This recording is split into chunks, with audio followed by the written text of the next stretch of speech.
Egypt and some other friends of Nigeria, will surely come out as a nation because we are fighting a just cause. Even a little child on the street will tell you this. We shall never go back to Nigeria again.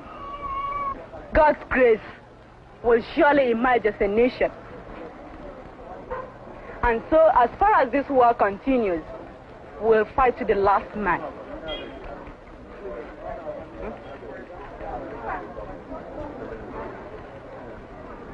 The leader of the Biafran people is His Excellency Lieutenant Colonel Chukwuemeka Ojukwu. Those hot days, the quickest and the only thing we could do was to found a place where our fleeing compatriots could at least find an end to their flight.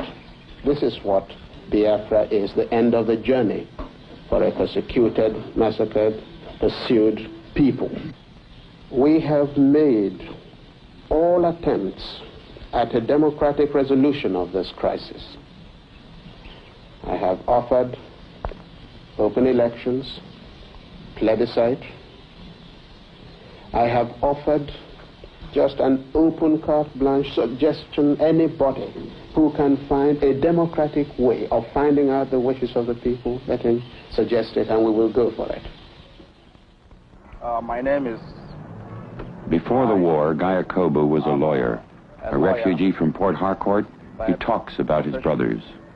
As an ordinary Biafran, I have been affected by this war, just the same way as millions of others. This is one of the main squares in the town of Umuahia. It's right opposite the market. Now, most of the stores are open, not because they do a lot of business, but because they just have to keep open to make believe as if life is still normal, as if they're still carrying on their normal day-to-day business. They don't sell much, and even at the prices which they sell, the ordinary man in the street can't afford to pay for these products, but still they have to keep open. That is those who are not employed in essential services. When people go to the markets and they find that prices are so high, really there ain't much they can do about it, because they know it's not the fault of the traders, but the people are really not bothered. It does not affect their morale. In fact, one thing which has helped Biafrans to bear and to sustain themselves is the extended family system. Every Biafran considers any other Biafran as his own brother or sister. And if he finds anyone hungry, he takes the person in and gives him some food. You see, we are interdependent, and we treat ourselves as brothers, as one, because we're all undergoing the same suffering and the same hardship. Can't find any Biafran begging. People are really ashamed to go begging either for food or for money. They prefer to do an honest day's work for their daily bread, because we understand what we're fighting for, and we prefer to make any sacrifice, whatever, no matter how long it lasts, so as to get our fundamental rights. That is the right to exist as a people, the right to protect ourselves, the right to our home, to practice our religion, to live as we would like to live. The head of the Biafran judiciary is their Chief Justice, Sir Louis Mbenefo. As a judge, naturally, I believe in the rule of law, and the government of Biafra believes in that. Right from the start of the crisis, we have maintained law and order in Biafra. The courts have been functioning subject to the exigencies of the war. In fact, if you look outside here, you'll see 4 courts in this area, all performing their duty. I think that is very good evidence of stability. But we who are in the leadership have learned one lesson. That when a people are determined, you cannot crush them by force of arms. And if this war has done one thing, it's made Biafra into a nation. Every child, every woman, every man feels it in his blood. It's a thing you cannot conquer. You only have to walk out in the street, and it stares you in the face. You go through Biafra, in all facets of life, we have all that makes a nation.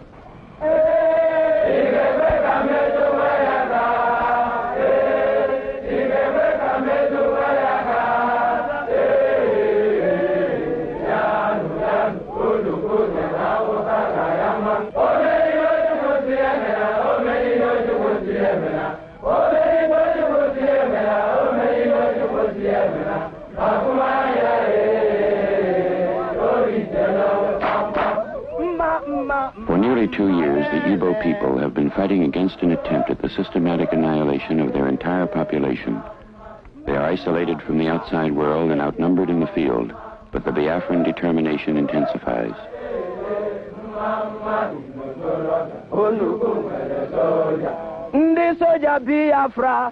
I have a large army on the field now fighting.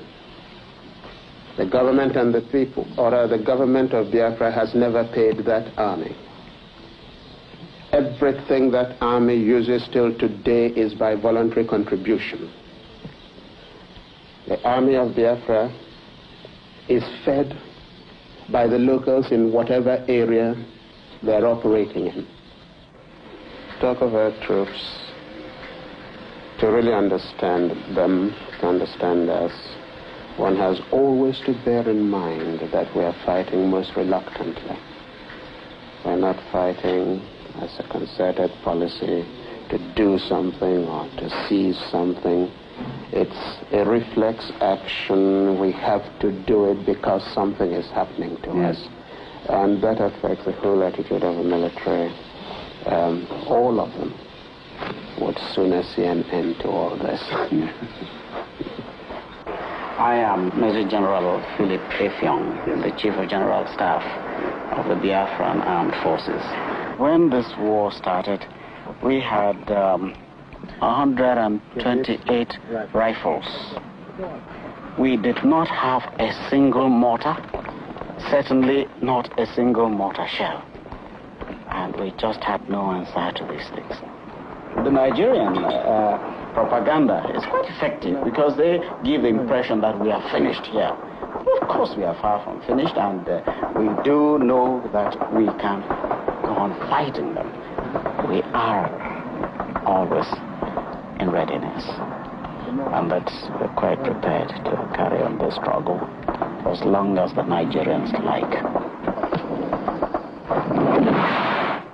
We dismount. That's the order. Come on!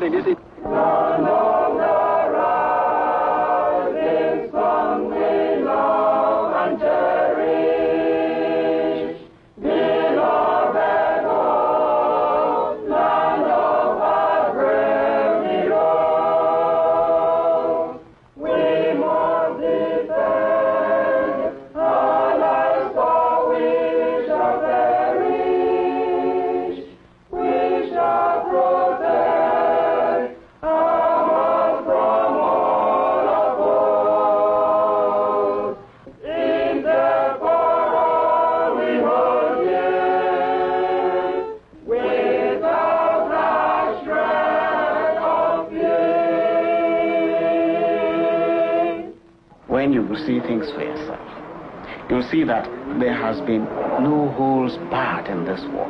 As far as the Nigerians are concerned, it has been total, it has been all out. But the truth is this, that we are fighting for our survival. I mean, I don't know how we can best convince the world, but this is really so.